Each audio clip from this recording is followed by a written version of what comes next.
afternoon po.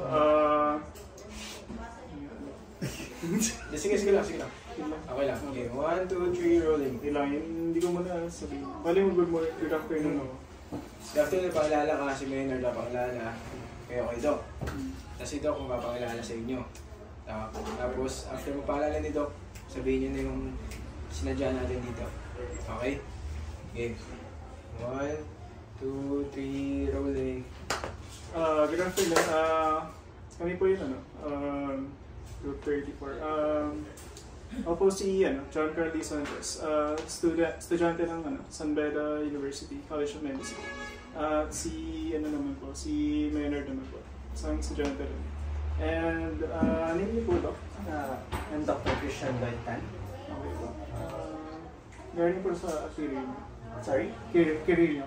I'm actually a general practitioner here in this clinic, and as well as a faculty in UERN. I've been teaching for 9 years, physiology. Bali po, bali may mga tatanong lang po regarding sa healthcare leadership. Sure. So, we may proceed na ba? Yeah, sure. Okay. Bali, Doc, leadership. Can you describe, Doc, your leadership style and how has it evolved over the course of your career?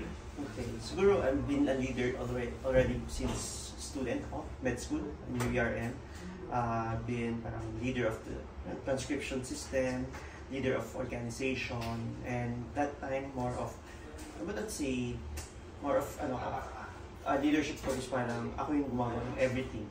Hindi ako nagde-delegate, which is not good. But eventually, over through the years, now as a faculty, I learned to delegate tasks. Right now, I'm actually the head of the board review committee sa UERN. So I have to delegate tasks. Hindi ko kaya lahat. Assign tasks. But at the same time, I exemplify siguro servant leadership. And yun yung naging motto ko ngayon, somehow, in my position, as well as yung kahit sa mga ibang workplaces. So, may isa po question about regarding po sa leadership. Kung masasabi niyo po kung ano po yung key skills in effective leadership po ay siguro communication.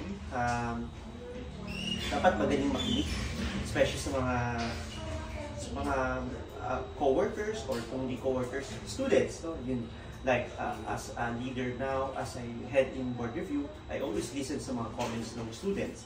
Ano effective sa kanila, ano yung dapat gawin, ano yung that was suitable for them. Same thing siguro sa workplace, sa mga GP, like sa isang clinic, kami mga GP, ako yung nag-lead. And we talk to each other, ano bang suitable, ano mas okay sa group namin, ano yung kailangan gawin para mas maging comfortable kami at hindi kami mahirapan as group of doctors. So, yun, communication and willing to listen. Tapos, yun yung, I guess, number 1 and number 2. Number 3, essential, syempre, always learn to be humble in values. Hindi porket leader ka, dapat marunong kang lumingon din where you came from. So, that's why, siguro yun yung natutunan ko for short time as a medical doctor.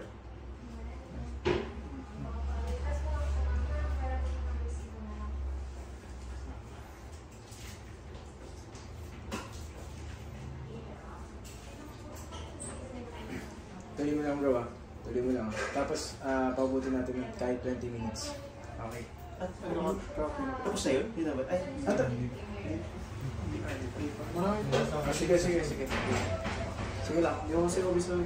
Sige lang. Ayun lang. Sorry. sige lang. Kakat naman nila yun. Kakat nyo na lang ba? Pwede ka magbasa dyan, bro. Basta dito ko kunin, hindi na makita ni babasa ka dito sa akin. So tataas-taas mo? Pag magbabasa ka, dito ko kunin sa pag-edit ko, dito ko na kunin. Kasi pag dito, di nakikita nagbabasa ka dyan eh. Okay. Kailangan ko si kita yun, hanggang dito sa baba. Sige na. Sige. Sige.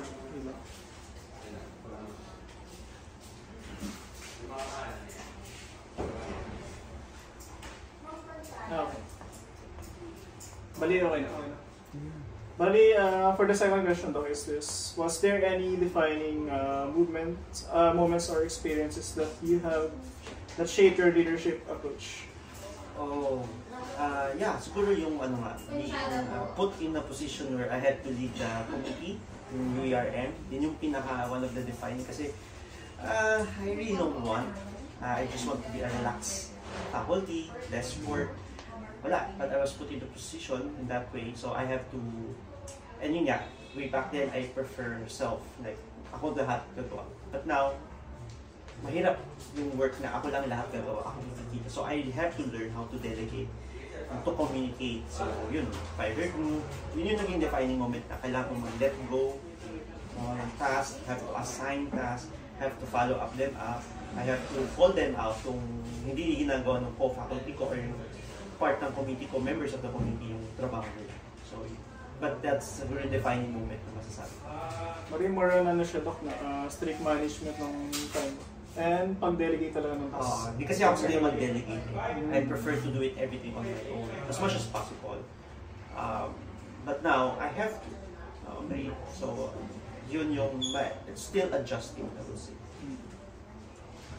So, next po is, my question is yung sa, as a leader po, you face numerous challenging tasks po daily.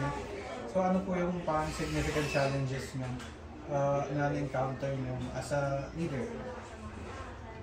They don't reply. No reply, no follow-up, does not talk to me, especially if there's a deadline. So I have to follow them up. So yun yung temptation sa akin na I'll do na lang on my own. But of course, yun nga, since ang leadership position ko is head of committee, and I also have other tasks, I have to call them out. I have to make sure na they also do their job. Kasi nga, like, sa board review, different subjects, sa academy, different subjects naman yan eh. Hindi naman lahat yan, kaya ko ituro. So kailangan ko i-call out na, you have to, or set lang ng meeting, a simple as set of meeting. No, different kami ng specialization, although GP ako, sila, iba surgeon, may iba more of pediatrician. So, iba-iba kami ng schedule. So, yeah, that way, I have to call them up, votation na ako, anong time tayo mag-meet. And then, asking their opinions, asking for their suggestion. Siguro, one of the challenges is meeting the deadline. Okay, kasi, I think I have to emphasize that we have to make sure we finish the task or job sa deadline, especially mga workload, mga questions that have to be answered sa mga students or mga questions na diagnostic exam, mahirap gumawa ng tanong sa totoo lang. So, yun. Thank you for that. Follow-up, Doc. Bali, bali parang na-apply mo ba before na, iba year, so medyo high pressure siya, di ba? So, na-apply niyo naman yung mga strategies na ginawa niyo before? Siguro I learned more. Kasi nung student ako, like I said, even though I'm a president of one board or a leader, I do have the tendency to do everything on my own. Okay. But now, alam ko hindi siya effective. Kasi walang natutunan yung I would not say underband members. So now, I really have to delegate tasks. So yun yung big change na minomodify ko ngayon. Kasi leadership, hindi din naman dahil ikaw. Yes, you set an example, but at the same time, you also have to make sure they also follow your lead. So, bali, for the next question, Doc, bali, parang nakabanggit niya na may mga challenges na nanyo, di ba? So, paano strategies ba yung ginagawa para makakope up niyo? Siguro, hindi ko pa na isang nabanggit sa challenges. Yung age ko, kasi kasama ko puro matatanda. Senior, yan, parang choose this guy, ikaw mag-lead ng board review, parang bata ka pa. Technically, just graduated 12 years ago, mga kasama ko, mas matanda sa akin. So those are one challenges. So, strategy, how to is siguro, accomplishment. I mean, I think being honest with my job, showing my dedication to job. So, yun yung isang way. So, na-amaze yung dean sa akin na at least dedicated si Dr. Chantal. So, good thing na siya yung in-appoint natin. Ano ba? Showing yung, yun nga, kung ako ginagawa ko to, I think kaya nyo rin gawin sa mga co-members ko.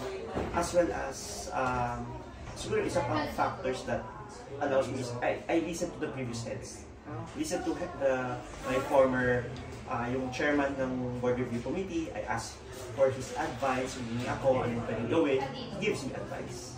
So, somehow I use that strategy to try to talk to my members. Yung next question ko po is, syempre leadership role po kayo, diba? It plays a crucial role in the patient outcomes po, tsaka sa mga yung quality of care na nadideliver ng routine na po. So in your experience po, ano po yung leadership practices na nagko-contribute sa para mag-increase po yung care quality niyo po sa patients and yung sa outcomes po? Okay, that's a good question about yun lang. Siyempre, hindi lang porket leader ka sa school or sa academy, that's it. Kasi doctor din naman ako, I handle patients. Actually, what I learned, listening. So I apply it to my patient, listen to them. Okay, stop talking while they're talking. Listen to what they say and addressing what their needs. Yun yung naging natutunan ko. At the same time, co-workers, like some of our mga receptionists, co-workers sa clinic, yung mga nurse, I talk to them as well. Na may times, ko, of course, human din ako, nagkakamali, isa napapasigaw, ganyan. So I asked them, sorry if I shout, is there anything that I can improve as a doctor? Try my best. Paano kung sobrang toxic, anong pwedeng gawin natin para ma-minimize yung toxicity sa clinic? At the same time, we have difficulty patient, what can we do? So, nagkakaroon ng evaluation between me, with my co-workers sa clinic, yung mga nurse, yung receptionist, we talk. Na at the end of the day, pagkatapos ng clinic, we talk, and then strategies and improvements that we have to do para hindi maulit yung mga nangyari na hindi maganda within sa clinic, or continue to do what can do actually.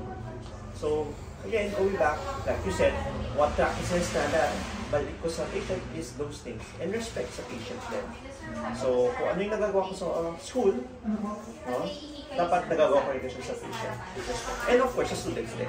Respect sa students din. So, more on effective communication po with each other and empathy. Yes, of course. May parang may feedback kayo at the end of the day. Yes, may always parang, anong pwedeng gawin, nag-improve ba or hindi? Or may access ba? May access ba?